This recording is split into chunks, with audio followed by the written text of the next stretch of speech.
পরীক্ষাতে খুব ইম্পর্ট্যান্ট হচ্ছে fill in the blanks with correct alternative বা প্রপার ভার্ব। তো আমি এটা বাক্য করে দেখাচ্ছি। Some police man arrested, have arrested, will arrest. এটা কী হবে? অ্যারেস্টেড। আচ্ছা, arrested one person from the city on Friday last. এটা কেন করলাম? যেহেতু লাস্ট আছে মানে সিম্পল পাস্ট টেন্স, তাই হবে arrested.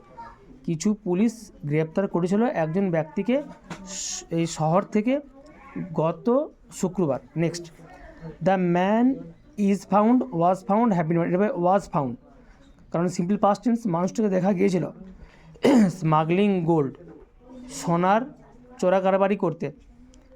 Those birds of gold, ওই সোনার বার্ডগুলো ড্যাশ ওয়ের ফাউন্ড, ওয়ের হ্যান্ডেড, হস্তান্তর করা হয়েছিল, হ্যান্ডেড আর হ্যান্ডেড হবে ওয়ের হ্যান্ডেড, হস্তান্তর করা হয়েছিল।